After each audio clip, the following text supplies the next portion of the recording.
네, 확실히 개인 투자자분들이 테마를 따라잡기에 더 적절한 시장인 것 같습니다. 오늘은 AI 테마주들이 그만큼 시장에서 시선을 끌고 있는데요. 어떤 포인트 종목이 있을지 시장의 인사이트를 알아보도록 하죠. 이번 시간 이정민 이사 함께합니다. 어서 오세요. 네, 안녕하세요. 네, 안녕하세요. 평소에 이제 금요일에 배웠는데 그쵸. 예, 네. 일정상 이번 주는 수요일에 먼저 뵙게 되었습니다. 시장을 떠들썩하게 만든 그 종목들 주인공 만나보시죠. 네 가지 포인트 종목인데요. SK이노베이션, 네이버, NC소프트 그리고 콜마홀딩스 이렇게 정리되어 있어요. 첫 번째 종목은 오늘의 주인공이라고도 말할 수 있는 네이버로 짚어보겠습니다. 저는 이렇게 외국계 증권사가 계속 우리 국내 기업들을 타겟 삼아서 목표가 하향하는 리포트를 많이 그렇죠. 봤는데 네. 이번엔 달랐습니다. JP모건이 실적 추정치를 상향 조정하면서 목표가를 대폭 올렸어요. 어떤 근거로 올렸습니까? 네, 일단 뭐 충분히 어느 정도 예상은 되는 수순이었던 것 같습니다. 네, 특히나 그 소버린 AI 전략과 관련되어 가지고는 이제 대표 수혜주로 네이버를 이제 지목한 상황입니다. JP모건 입장에서도 당연히 정부 정책 방향과 그다음에 우리가 모두 알다시피 보통 한 행정부 또는 어떤 조직이든 그 이제 인사권을 보면요, 그 이제 방향성을 알 수가 있죠. 근데 이번에 그 청와대 대통령실에서 AI 수석으로 이제 그 네이버 출신을 이제 하정우 AI 수석으로 이제 뽑다 보니까 이런 식으로 관련주들이 당연히 주목을 받을 수밖에 없는 상황이 되었지 않았을까 이렇게 좀 생각을 하고 있고요. 특히나 하정우 AI 수석의 이력에 대해서 굉장히 이제 JP모건 리포트에서 좀 강조를 하고 있더라고요. 그래서 네이버 같은 경우에도 한국 AI 분야에서는 우월한 입지에 있다. 특히나 이제 방대하게 가지고 있는 그런 이제 데이터들을 잘 활용한다라면은 충분히 소버린 AI를 이제 이끌어갈 수 있는 리딩 기업이 될 수 있지 않을까 하는 기대감을 안고 리포트가 작성이 된 것으로 저도 좀 파악을 했습니다. 그래서 시청자 여러분들께서도 이런 리포트가 나왔을 때는 한 번쯤은 좀 관점이 바뀌었거나 아니면은 이제 정부 정책 방향성과 맞는 리포트가 나올 때는 아침에 대부분 다 뭐 텔레그램이나 아니면 카카오톡을 통해서 돌고 있죠. 그렇기 때문에 그럴 때는 같이 한번 좀 관심 종목에 담아 두시면은 이렇게 대형주임에도 불구하고 이제 불기둥이 솟는 모습을 같이 좀 누릴 수 있지 않을까 이렇게 좀 말씀드리겠습니다. 말씀해 주신 것처럼 이 소버린 AI가 지금 시장에서 굉장히 핫한 그쵸. 키워드잖아요. 정확히 이게 무엇인지. 그럼 국내 시장에서 사실 네이버가 오늘장 이렇게 폭발적인 상승을 보여주기 전만 하더라도 중소형 소프트웨어주들로 움직였는데 네. 이 네이버의 등장으로 시장의 그 대장주가 재편되는 건지 개인적으로 궁금해요. 네, 일단은 그 주권을 가지고 오자라는 게 결국 키워드죠. 그렇기 때문에 네. 약간 자주국방과 비슷하다라고 생각해 주시면 될 것 같습니다. 미국이 만약에 AI를 무기화 시켰을 때 과연 한국은 우방국이긴 하지만 자유로울지에 대해서는 아무래도 다들 좀 생각이 다를 것으로 생각을 합니다.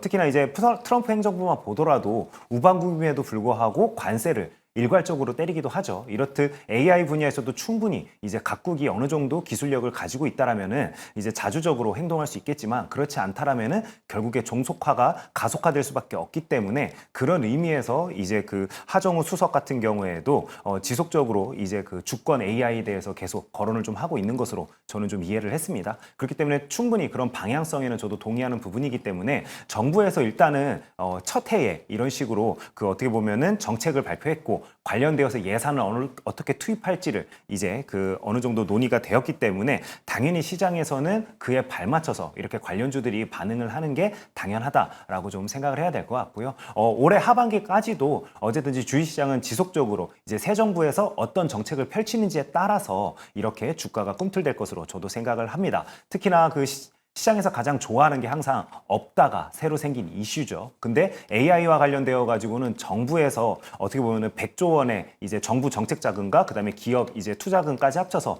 100조 원의 자금으로 AI 생태계를 직접 꾸려 나가겠다는 거니까요. 그런 부분에서 시장이 굉장히 좀 신선하게 받아들이고 있지 않나라고 좀 판단을 하고 있습니다. 특히나 100조 AI 시장에 그 투자하는 것 중에 핵심은요. 결국에 GPU를 구입을 하고 그다음에 데이터 센터를 건립하고 그리고 인프라를 지원하겠다는 거죠. 결국에 이런 모든 것들은요, 어떻게 보면은 그 IT 기업 중에서도 대기업들 위주로 아마 재편될 수밖에 없을 것으로 저는 생각을 합니다. 정부의 정책 자금이 투입되는 경우에는 대부분의 공무원분들이 지금까지 제가 지켜본 바로는요, 어느 정도 아웃풋이 나와야지만 이제 본인들도 어느 정도는 좀 이제 면이 선다라고 저는 좀 생각을 합니다. 그러다 보니까 결국에 나중에 투입되는 그 큰 굿즈의 자금들은 대기업들 위주로 항상 투입이 됐다는 부분들을 우리가 떠올려 볼 때 결국 네이버나 카카오 등 기존에 많은 이제 유저를 가지고 있는 AI 기업들로 좀 예산들도 좀 몰려서 집중적으로 이제 아무래도 집행이 되지 않을까 이런 식으로 좀 생각을 하고 있고요. 네. 그러다 보니까 직접 수혜 종목들 위주로 결국에는 추세적인 상승을 당분간은 이어나갈 것으로 저는 좀 예상을 하고 있습니다. 지금 오후장에도요, AI 뉴스가 뜨면은 갑자기 그 그쵸. 종목이 AI 테마주를 엮이면서 시세가 분출되는 그런 현상이 나타나고 네. 있는데, 개인적으로 이정민 이사님은 지금 이 뉴스로 인해서 네. 움직이는 종목들, 좀 순위를 뭐 대표적인 종목들을 네. 나열해 보자면은 어떤 종목을 위주로 보고 계십니까? 네, 저는 이제 오늘 같은 경우에 당연히 네이버를 우리가 네. 봐야겠죠. 특히나 대장주 역할을 하고 있기 때문에 특히나 그 인사권과 관련되어 가지고 저는 굉장히 좀 눈여겨봤습니다.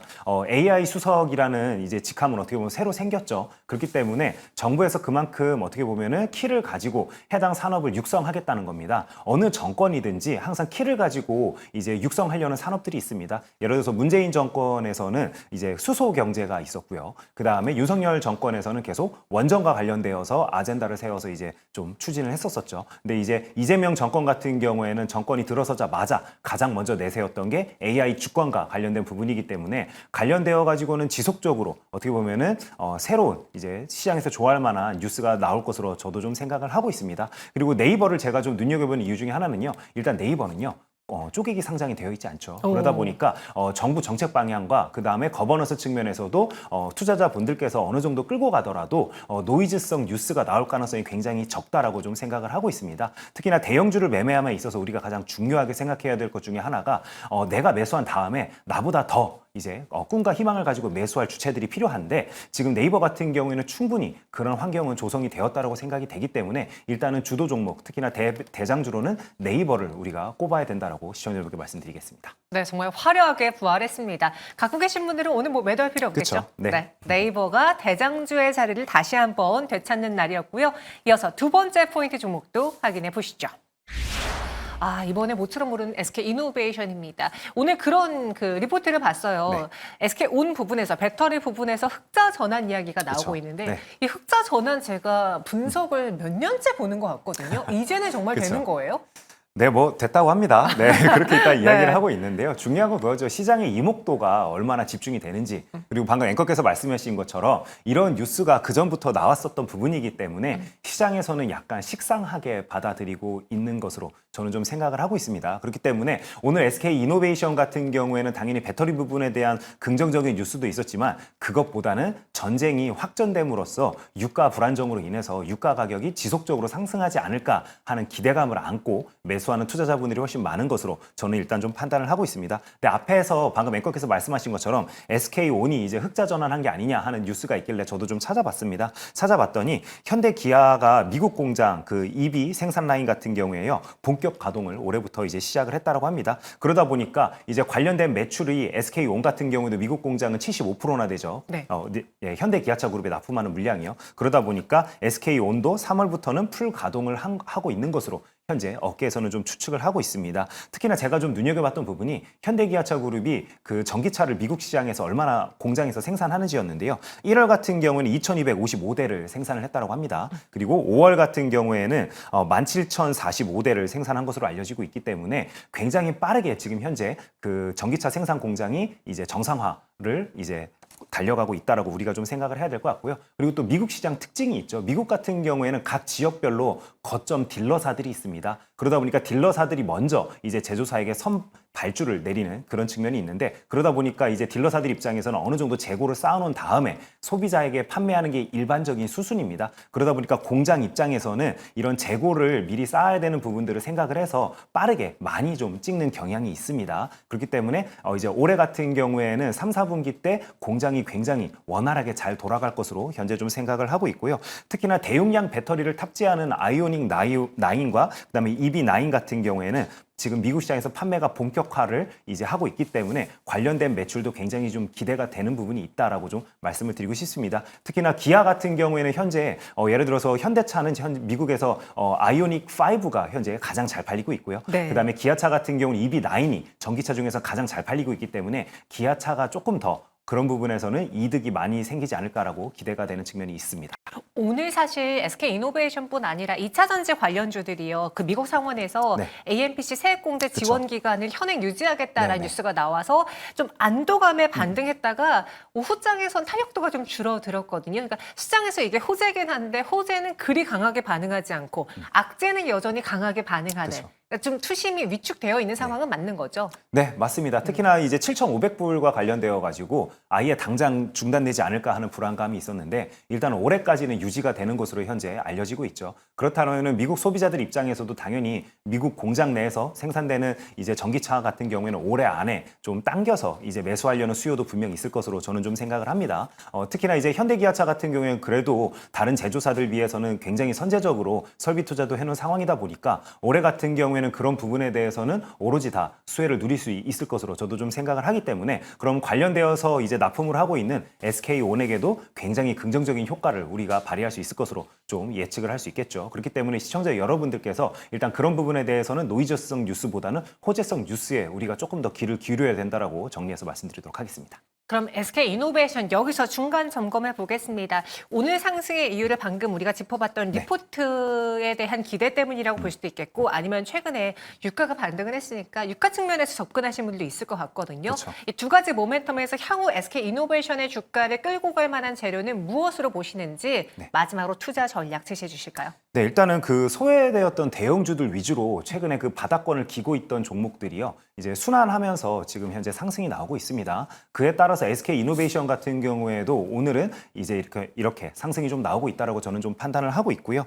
특히나 이제 유가와 관련되어 가지고는 결국에 호르무즈 해협이 봉쇄되는 수준으로 확전이 되지 않는다라면은 저는 결국 이제 단발성 이슈라고 좀 생각을 합니다. 그렇기 때문에 유가가 추세적인 상승, 특히나 시장에서 가장 안 좋은 시나리오로 생각하고 있는 100달러를 돌파해서 120달러까지 가기에는 아직은 거기까지는 우리는 생각하지 말자라고 시청자 여러분께 좀 말씀을 드리고 싶고요. 결국에 키는 미국이 참전을 해서 호르무즈 해협이 과연 진짜로 이제 차단되는 그런 수순으로 갈지가 우리가 앞으로 좀 지켜봐야 될 뉴스다라고 좀 생각을 하는데요. 저 같은 경우에는 이란이 결국에 호르무즈 해협을 차단을 하게 된다라면은 미국이 껴드는 데 있어서 그러니까 전쟁에 참여하는 데 있어서 명분을 준다라고 생각을 합니다. 그렇기 때문에 그렇게까지는 저는 확전될 가능성은 없다라고 좀 생각을 하기 때문에 일단은 어디까지나 예상입니다. 제 의견이고요. 그렇기 때문에 일단은 좀 추세를 좀 지켜보자라고 시청자 여러분께 말씀을 드리겠습니다. 네, SK이노베이션 아직 안심하기는 좀 이른 네. 구간인 것 같습니다. 잘 참고해 보시고요. 이어서 다음 포인트 종목도 확인해 보시죠. NC소프트입니다. 오늘 좀 주가가 강해요. 그리고 게임주에 대해서도 최근에 반등 기조가 나오고 있죠. 뭐 여러 가지 재료가 있는데 일단 뭐 신작 기대도 있고, 그쵸. 그리고 정부에서도 산업적으로 지원해준 내용도 있고 네. 상승세가 이어질 수 있을까요? 네, 뭐 일단은 주가가 단순하게 우리가 생각을 했을 때요. 상대적인 매력도는 분명히 있다라고 저는 좀 생각을 합니다. 특히나 NC소프트 같은 경우에는 원래 황제주에 등극했던 종목이죠. 그렇기 때문에 최고가 대비 최저가까지 우리가 계산을 해본다라면은요. 자그마치 10분의 1 토막난 종목입니다. 그렇기 때문에 역시 지금 이렇게 단기간 안에 반등이 나왔다고 하더라도 역시나 긴 시결로 놓고 봤을 때 여전히 굉장히 이제 어떻게 보면 많이 빠진 상태이기 때문에 주가 또한 그만큼 수급이 많이 비어 있는 상황입니다. 그리고 최근에 아까 방금 앞에서 제가 언급했듯이 대형주들 특히나 코스피 종목들 같은 경우에는요 상대적으로 굉장히 저가권에 있는 종목들은요 그냥 수급이 단순하게 몰리기도 합니다. 왜 그러냐면 지금 현재 우리나라 코스피 지수가 지수단에서 상승을 이어나가고 있죠. 그러다 보니까 상대적으로 소외됐던 종목들이 이런 식으로 돌아가면서 상승이 나오는 게 이번 주에 특히나 그런 흐름들이 굉장히 강하기 때문에 그런 의미에서 NC소프트도 오늘 같은 경우에는 물론 호재성 뉴스도 일부 있었지만 더군다나 이제 수급도 비어있는 상황에서 적극적으로 주가가 좀 반응했다라고 생각을 좀 해야 될 것 같고요. 그럼 이 추세가 이렇게 좀 이어지면서 주가가 계속 오를지에 대해서 우리가 좀 생각을 해봐야 될 건데요. 네. 저는 아직도 물려있는 개인 투자자가 너무 많다라고 생각을 좀 하고 있습니다. 그렇기 때문에 강한 수급이 들어온 다음에 이제 우리가 NC소프트를 매매를 해도 특별히 늦은 타이밍은 아니다라고 생각을 하고요.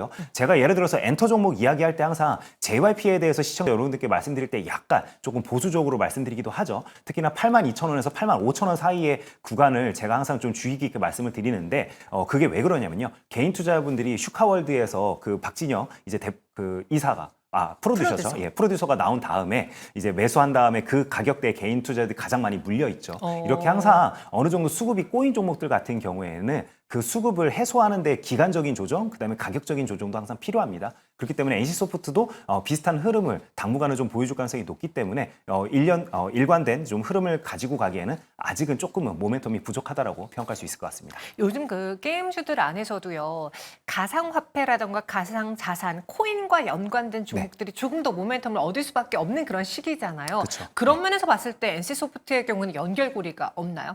네, 연결고리가 많이 약합니다. 왜냐하면 NC소프트는 예전에 한창 그 메타버스가 네. 유행할 때도요. 이제 동사 같은 경우에는 우리는 IP가 워낙 확고하기 때문에 관련돼서 집중적으로 육성을 할 생각이 있지 부가적인 다른 산업에는 별로 큰 관심은 없다라고 이야기를 했죠. 그리고 나서 NC소프트가 갑자기 또 이제 그 리니지가 많이 좀 매출이 줄어들면서 사업 다각화를 시도를 많이 했습니다. 하지만 결과는 어떻죠? 네, 지금 주가가 다 보여주고 있죠. 결과가 별로 좋지 않았습니다. 그렇기 때문에 동사 같은 경우에는 구조조정, 특히나 인적 조정과 관련되어 가지고는 굉장히 좀 강하게 했죠. 그러면서 이제 어떻게 보면 영업이익 측면에서도 분명 개선되는 모습들을 좀 보여줬습니다. 그래서 동사가 그동안 계속 미디어에 노출되면서도 이야기했던 부분이 이제 하반기에 그래도 기대되는 신작들이 있기 때문에 또는 원래 이제 잘하던 부분들을 계속 집중적으로 좀 육성을 해왔기 때문에 하반기에는 분명 좋은 실적을 올릴 수 있을 것으로 현재 이제 이야기를 많이 하고 있죠. 특히나 그 4분기에 아이온2 같은 기대작들이 대거 집중되어 있습니다. 그러다 보니까 만약에 실적만 놓고 봤을 때는 3분기까지도 시장의 눈높이가 굉장히 높지 않습니다. 그렇기 때문에 4분기에 만약에 아이온2가 실질적으로 회사의 기대치만큼 매출과 영업이익을 올려준다라면은 매출단에서도 다시 한번 2조 원대를 돌파하는 모습들을 좀 보여줄 수 있겠으나 일단은 현재 1조 원 중반대를 현재 증권가에서는 예상하고 있다라고 우리가 좀 생각을 해야 될 것 같습니다. 네, 이렇게 NC소프트도 오늘장 시세에 분출이 되었습니다. 시장 안에서 눈에 띄었던 종목을 한번 다뤄봤고요. 마지막 포인트 종목도 만나보시죠. 지주사에 대한 관심이 살짝 사그라들었는데 이때 경영권 분쟁 뉴스를 몰고 온 한국콜마, 이 콜마홀딩스입니다. 보니까 이 경영권 분쟁이 자꾸 번져가고 있는 것 같아요. 뭐 남매 싸움에서 부자 간의 싸움으로 그쵸. 변했다. 뭐 이렇게 이야기가 나오는데 어떻게 진행이 된 건가요? 네, 이거 근데 너무 뻔한 재벌과 스토리 같이 지금 현재 흘러가고 있죠. 네. 일단은 남매가 먼저 싸웠습니다. 좀 간단하게 말씀을 드린다면요. 그 콜마 B&H의 그 이제 콜마 부회장님이시죠. 윤 부회장님 오빠입니다. 네, 이분이 전 CJ 제일제당 부사장님과 함께 사내 이사로 선임을 요구를 했는데요. 이제 동생인 윤여원 대표이사가 이를 거절했습니다. 이러면서 이제 외부로 이제 이 싸움이 본격적으로 알려지기 시작을 했는데요. 특히나 임시주총 허가를 요청하면서 법원에 소송을 제기를 하면서 이제 증권가에서도 이 이야기가 흘러나오면서 본격적으로 주가가 꿈틀대기 시작을 했다라고 우리 시청자 여러분께서 이해를 해주시면 될 것 같고요. 이렇게 계속 이제 갈등이 외부로 알려지면서 자극적인 뉴스가 나오자마자 콜마 이제 회장님이시죠. 이제 창업자께서 이제 그 부회장에게 증여한 주식을 반환하는 소송을 이제 제기하는 이런 이제 지금 시나리오로 흘러가고 있습니다. 그래서 지금 일단은 오늘 보시다시피 콜마홀딩스 주가 같은 경우에는 상한가에 도달하는 모습을 보여줬죠. 그래서 갈등이 이제 고조가 되면서 지금 현재 싸움이 점점 커지고 있다라고 일단은 시청자 여러분께서 기억하시면 될 것 같습니다. 그래서 오늘 콜마홀딩스가 상한가에 안착이 되었고요. 콜마 그룹주들도 급등을 네. 보여주고 있습니다. 최근에 지주사들의 경우에는 이 상법 개정이라는 그 정책으로 인해서 최근 주가가 많이 올랐던 상황인데 콜마홀딩스는 이렇게 보면은 그 지주사 투심 그리고 개인적인 그 경영권 분쟁 네. 또 업황도 좋으니까 여러 가지 재료를 다 갖고 있는 기대주라고 봐도 되는 거 아닙니까? 네, 기대주라고 봐도 될 것 같은데요. 네. 일단은 마지막 그 가족 간의 분쟁 같은 경우에는요. 일단은 단기적으로는 이게 호재일 수도 있고 악재일 수도 있기 때문에 우리 시청자 여러분들께서 관련된 투자를 하실 때 만약에 내가 지주사에 어느 정도 이점을 느껴서 투자하고 싶다 하면은 굳이 많은 지주사가 있는데 콜마 홀딩스를 편입할 이유는 전혀 없겠죠. 특히나 제가 항상 이렇게 싸움이 발생되는 종목들 같은 경우에 방송에서 언급할 때 말씀드리는 게 있죠. 가족 간의 싸움은요. 칼로 물베기입니다. 그래서 완전 최극단까지 가는 경우는 항상 잘 없었습니다. 우리가 대표적인 예로 대한항공만 보더라도 결국에 어떤 식으로든지 수습은 하죠. 그렇기 때문에 이제 콜마 홀딩스 같은 경우도 저는 결국에 뭐 이제 창업자가 어느 정도 나섰기 때문에 저는 정리되는 수순으로 갈 것으로 생각을 합니다. 그렇기 때문에 시장에서 항상 싸움은 부추기라는 이야기가 있죠. 그렇기 때문에 오늘 이렇게 상한가에 간 거는요. 결국에 싸움이 아직은 이제 절정으로 이르지는 않았기 때문에 주가도 반응을 했다라고 우리가 생각을 해야 됩니다. 하지만 가족 간의 싸움은 항상 어떤 식으로든 정리가 된다는 걸 생각해 본다라면은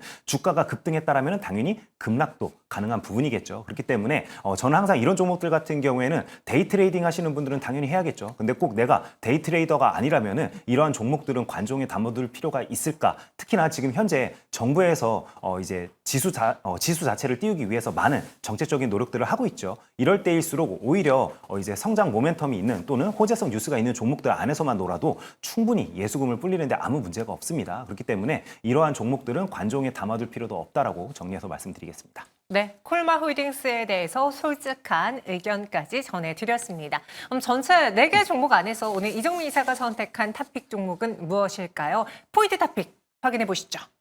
오늘은 네이버를 뽑아주셨네요. 네, 오늘 4개 종목 중에서 솔직히 가장 좋게 얘기하기도 했죠. 네, 그렇기 때문에 네. 당연히 네이버라고 시청자 여러분께 말씀을 좀 드리겠습니다. 근데 제가 이제 시청자 여러분께 좀 말씀드리고 싶은 포인트에 대해서 좀 말씀드릴게요. 일단 첫 번째, 외국인 투자자가 많이 매수가 들어왔죠, 오늘. 그리고 첫 대량 양봉입니다. 그리고 거래 대금도 굉장히 많이 터졌습니다. 그리고 정부의 정책 방향성과도 일치하죠.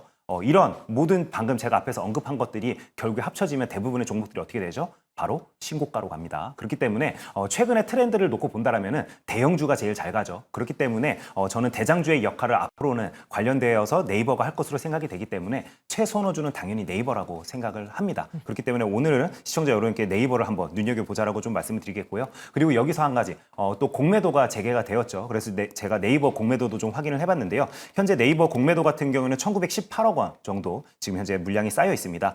단가는 지금 현재 19만 1,000원 정도 되는 것으로 알려지고 있고요. 지금 현재 오늘 가격으로 계산을 해봤을 때는 약 한 24%에서 25% 정도 손실 구간에 있습니다. 그렇기 때문에 여기서 만약에 추가적인 상승이 나온다면은 당연히 쇼키즈도 우리가 기대해 볼 수 있겠죠. 그렇기 때문에 저는 지금 현재 시청자 여러분께서 가장 집중해서 봐야 될 종목은 네이버다라고 요약해서 말씀드리도록 하겠습니다. 오, 네, 이렇게 슈커버링까지도 우리가 예상해 볼 수 있다라는 점 네이버 이야기 드렸고요. 지금까지 이정민 이사와 함께했습니다. 고맙습니다. 네, 감사합니다.